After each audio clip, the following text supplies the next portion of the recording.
Pagi itu, Cici si cacing tanah berjalan di atas tanah dengan muka yang cemberut. Nampaknya Cici sedang tidak bahagia. Kakek Uya sang kura-kura yang sudah berumur puluhan tahun melihat Cici yang sedang bermuka muram tersebut. Kakek Uya mendekati Cici dan menyapanya. "Selamat pagi, Ci. Kenapa mukamu ditekuk seperti itu?" Sapa ramah si kakek Uya. "Aku sedang sedih, Kek," jawab Cici dengan menunduk. "Apa yang membuat kamu sedih, Ci? Biasanya kakek lihat kamu keluar masuk tanah dengan riangnya." Kakek Uya berusaha menyemangati Cici. "Aku merasa aku itu jelek, Ke, dan tidak berguna. Aku tidak segagah Sumba si kuda hitam. Aku tidak secantik Asi si cendrawasih. Aku tidak pula seberwibawa Aum sang harimau pemimpin kita. Aku pun tidak seberuntung Ulil si ulat hijau itu yang suatu saat akan berubah menjadi kupu-kupu yang indah dan menawan. Aku hanyalah seekor cacing yang kotor dan dipandang jijik oleh semuanya," kata Cici yang menyampaikan isi hatinya yang benar-benar sedih. Kakek Uya hanya tersenyum mendengar semua yang dikatakan Cici.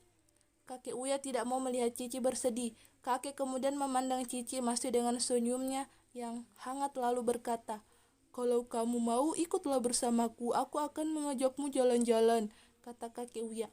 "Kemana kakek akan mengajakku jalan-jalan?" Cici penasaran kemudian mengangkat kepalanya melihat si kakek Uya. "Aku akan mengenalkanmu pada salah satu penghuni pinggir sungai di luar hutan ini," jawab kakek Uya. "Siapa, Kek? Bagaimana rupanya? Apakah dia baik?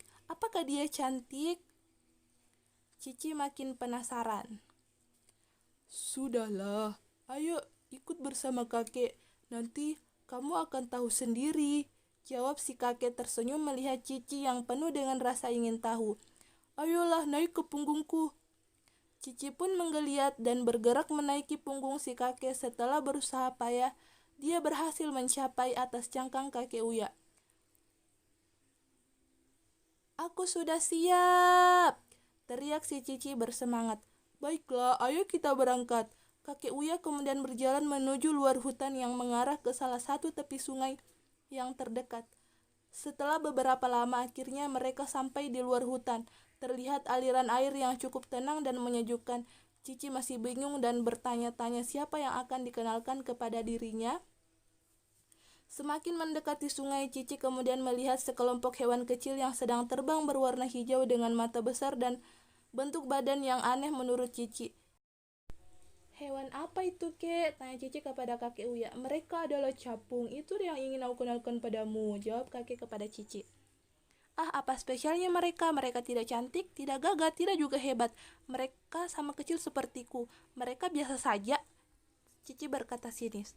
"Tunggu sebentar, kita berkenalan saja dulu dengan salah satu dari mereka," kata kakek Uya bijaksana. Lalu kakek Uya melambaikan tangannya ke salah satu capung yang nampaknya sedang sibuk mulai bersiap-siap pergi ke suatu tempat. Melihat lambaian si kakek, capung tersebut langsung terbang menghampiri mereka dengan senyum yang sangat menyenangkan.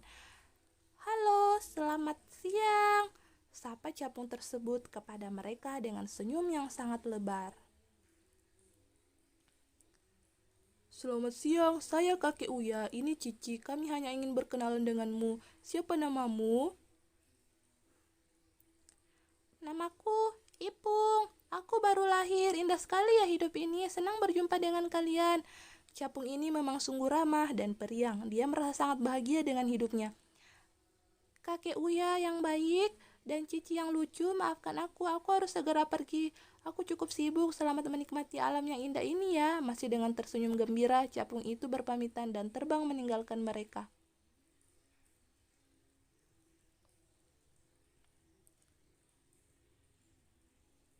"Kenapa dia buru-buru sekali, Kek?" tanya Cici aneh. "Mari kita ikuti agar kamu tahu jawabannya." Si kakek itu pun berjalan mengikuti Ipung dari belakang. Mereka ingin mengetahui kemana dan apa yang Ipung akan lakukan. Setelah berapa lama mereka sampai di perkebunan. Mereka melihat Ipung sedang memakan hama-hama tanaman yang ada di sana dengan riangnya. Setelah selesai, Ipung terbang ke arah sekelompok orang yang sedang berkebun dan tersenyum kepada mereka.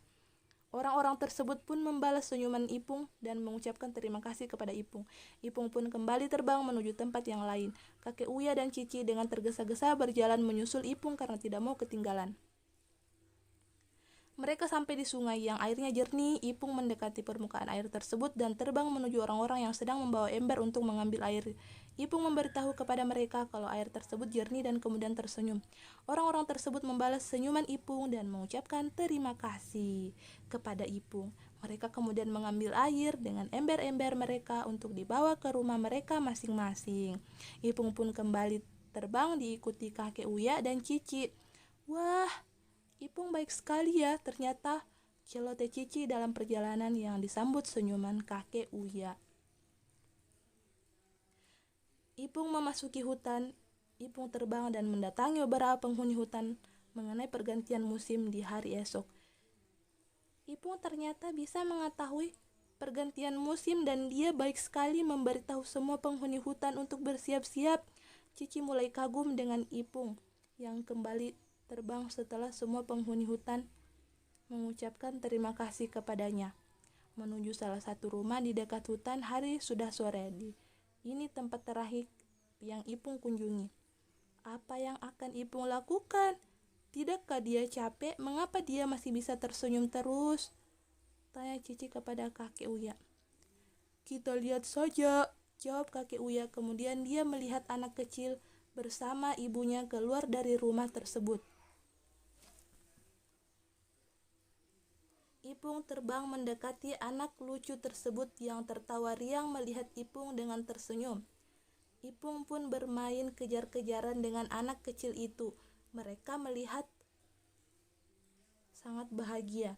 Sampai kakek Uya dan Cici pun ikut merasakan kebahagiaan mereka walau hanya melihat saja. Setelah beberapa bermain dengan anak lucu itu, Ipung hinggap di tangan si ibu. Si ibu mengambil Ipung dan meletakkannya di pusar anaknya. Nih, biar kamu tidak ngumpul lagi, kata si ibu kepada anaknya yang tertawa kegelian. Cici senang melihatnya. Mulai sekarang Cici ingin menjadi sahabat Ipung. Setelah itu, si ibu tersenyum kepada Ipung dan mengucapkan terima kasih. Lalu menerbangkan Ipung. Hari pun menjadi gelap. Si Ipung kembali terbang memasuki hutan. Sesudah sampai di hutan, Ipung hinggap di atas batu besar. Nampaknya Ipung sudah sangat lelah. Kakek Uya dan Cici mendekati Ipung. Kamu baik sekali kepada semua hewan dan manusia yang ada di sini, kata Cici. Kita harus bersyukur dilahirkan di dunia yang indah ini. Kita juga harus baik dan bermanfaat untuk semuanya, jawab Ipung sambil tersenyum kelelahan. Aku ingin menjadi sahabatmu, kata Cici. Ipung hanya tersenyum. Sayapnya perlahan berhenti mengepak. Sinar matanya hilang dan Ipung tidak bergerak lagi sama sekali. Cici aneh melihat itu semua. Dia menengok ke arah kakek, mencoba mencari jawaban. Kakek Uya pun berkata, Ipung sudah meninggal. Kakek lirih. Apa? Tidak mungkin. Ipung bilang dia baru lahir. Cici kaget sekaligus sedih, tidak percaya. Matanya berkaca-kaca. Ipung adalah seekor capung. Semua capung hanya mempunyai umur sehari saja. Kakek Uya menjelaskannya. Tetapi Cici tak tahan menangis mendengar penjelasan si kakek. Kakek ingin kita mengambil pelajaran dari Ipung. Ipung mengetahui umurnya yang singkat, tapi apakah dia mengeluh? Tidak. Dia berpikir waktunya terlalu berharga kalau hanya untuk digunakan untuk mengeluh.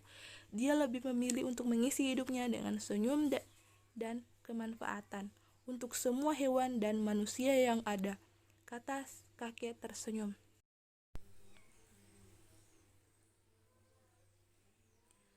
Cici terharu dan tersadarkan dengan penjelasan si kakek. Seharusnya dia tidak mengeluh dengan apa yang dia miliki. Aku menyesal selalu suka mengeluh, harusnya aku bersyukur dan bermanfaat untuk yang lainnya, kata Cici kepada kakek Uya dengan sungguh-sungguh. Betul sekali, Banyak sekali yang bisa kita syukuri di hidup yang indah ini. Dan kau Cici, kau pun bisa bermanfaat dengan membantu melubangi tanah-tanah untuk menggemburkan tanah. Sehingga tanaman di sekitarmu bisa tumbuh dengan suburnya karena tanah yang kau gemburkan itu. Kakek Uya meneruskan penjelasannya. Betul sekali, Kek. Mulai besok aku tidak akan mengeluh dan akan bersemangat bekerja keras menggemburkan tanah, sehingga semua tanaman akan tumbuh subur dan bermanfaat untuk orang-orang dan hewan yang menggunakan atau memakan tanaman tersebut, kata Cici dengan semangat dan ceria. Cici dan kakek Uya kemudian berjalan pulang ke rumahnya. Mereka mengucapkan terima kasih dan selamat tinggal kepada Ipung yang sudah mengajarkan tentang bersyukur dan indahnya kehidupan dunia ini. Dengan saling memberi manfaat, mulai dari hari itu, Cici tidak pernah menyerah dan selalu bersemangat untuk menolong dan memberi manfaat kepada siapapun yang membutuhkannya. Cici pun selalu hidup bahagia karena melakukan itu semua.